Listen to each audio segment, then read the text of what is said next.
Baik, Assalamualaikum warahmatullahi wabarakatuh. Salam sejahtera untuk kita semua. Pertama-tama yang saya hormati Bu Eriska Ginalita Dwi Putri SHMH selaku dosen pengampu mata kuliah Hukum Perdata Internasional. Di sini saya akan memenuhi tugas UAS Hukum Perdata Internasional untuk mempelajari ataupun manfaat mempelajari mata kuliah Hukum Perdata Internasional. Sebelum kepada materinya, tentunya saya banyak sekali mendapatkan manfaat dari mempelajari mata kuliah Hukum Perdata Internasional. Menurut saya pribadi ada beberapa aspek yang dapat saya simpulkan manfaat daripada mempelajari Hukum Perdata Internasional. Yang pertama itu memahami sengketa antar negara. Tentunya ketika memang ada suatu perkara maupun pelanggaran kasus di perdata internasional, ilmu hukum perdata internasional membantu memahami bagaimana hukum diberlakukan jika terjadi sengketa antar warga negara dari negara yang berbeda atau ketika suatu perbuatan hukum melibatkan unsur asing seperti kontrak lintas negara, perkawinan, beda kewarganegaraan, atau warisan antar negara. Selanjutnya yang kedua itu adalah menentukan hukum yang berlaku. Nah, dalam banyak kasus pelanggaran hukum perdata internasional itu banyak sekali yang mengalami kasus dalam penerapannya itu ketika melanggar suatu permasalahan hukum perdata internasional diterapkan dua sistem hukum yang berbeda, sehingga hukum perdata internasional ini hadir untuk membantu menentukan bagaimana hukum negara yang akan diberlakukan untuk suatu kasus ataupun perkara sengketa. Selanjutnya itu negara mana yang akan berwenang untuk menentukan suatu sistem hukum. Nah, jadi hadirnya ini hukum perdata internasional itu membantu menentukan bagaimana sistem hukum yang akan berlaku untuk menangani suatu kasus perkara yang disebut choice of jurisdiction. Nah, selanjutnya, dan apakah putusan asing dapat diakui dan dilaksanakan di negara lain. Yang ketiga itu manfaat mempelajari hukum perdata internasional adalah mendukung praktik profesi hukum. Menurut saya pengetahuan ini sangat penting bagi seorang advokat atau pengacara yang menangani kasus lintas negara. Lalu ada notaris yang membuat akta dengan unsur asing.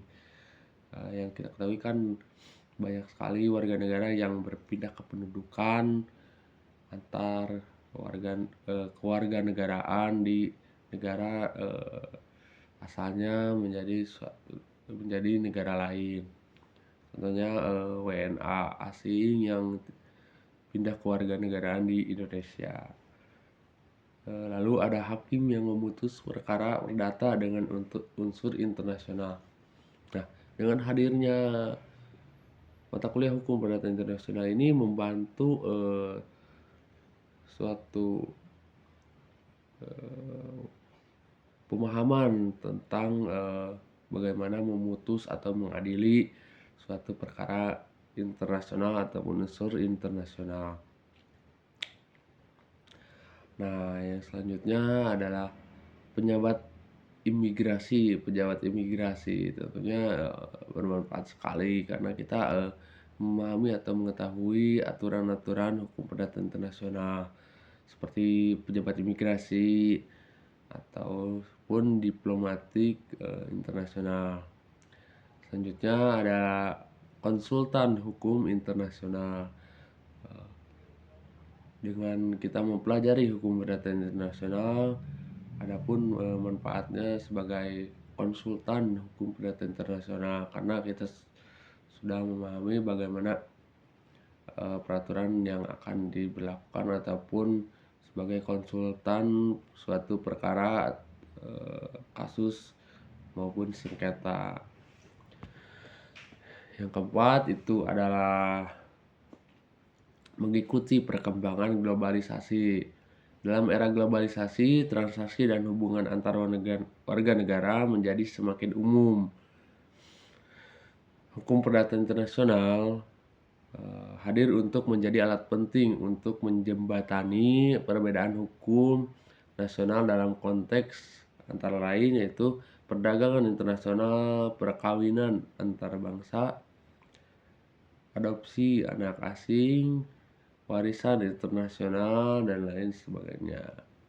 Nah, jadi hadirnya hukum perdata internasional ini bisa menjembatani ataupun menjadi suatu pemecahan suatu perkara untuk menemukan solusi yang antara lain banyak sekali. Dalam konteks hukum perdata internasional ini bisa ditangani antara lain perdagangan internasional, perkawinan antar bangsa, adopsi anak asing, seperti warisan internasional. Yang kelima itu ada menambah wawasan. Nah, pastinya di mempelajari hukum perdata internasional ini menambah wawasan ataupun suatu pemahaman mengenai cara penyelesaian suatu perkara di internasional. Lalu menambah wawasan akademik pastinya, dan saya rasa menambah kekritisan mahasiswa sebagai memperluas cara berpikir terhadap yaitu perbandingan sistem hukum seperti sistem hukum negara A dengan negara B, seperti hukum negara di Arab tentunya berbeda dengan hukum sistem di Indonesia, seperti itu. Lalu ada prinsip-prinsip keadilan antar negara. Tentunya dalam suatu sistem hukum itu prinsip-prinsip keadilan akan berbeda, tetapi mengutamakan keadilan untuk seadil-adilnya dalam pengambilan suatu keputusan.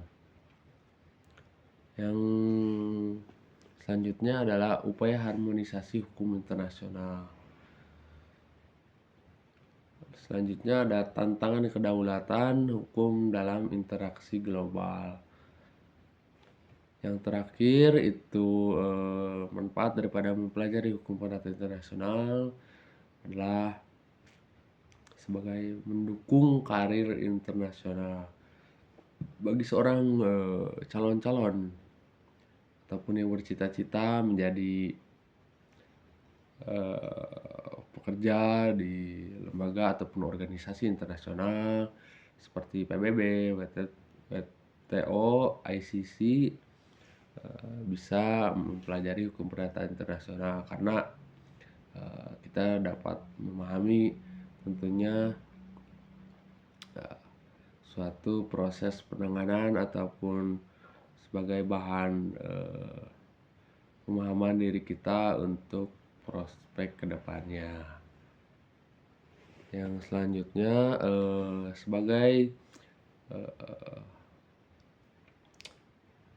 firma hukum internasional, pemahaman hukum perdata internasional. Jadi manfaat selain daripada yang tadi saya sebutkan adalah pemahaman hukum perdata internasional. Jadi kita bisa mempelajari suatu pemahaman ataupun yang dapat dipahami daripada hukum perdata internasional adalah suatu pemutusan perkara, mengadili suatu sengketa antar warga negara, memahami suatu hak ataupun warisan antar keturunan internasional. Mungkin seperti itu saja yang dapat saya sampaikan. Kiranya mohon maaf bila masih banyak kesalahan ataupun salah kata. Saya ucapkan terima kasih kepada Bu Eriska karena telah memberikan kesempatan saya untuk membuat suatu video ini. Assalamualaikum warahmatullahi wabarakatuh.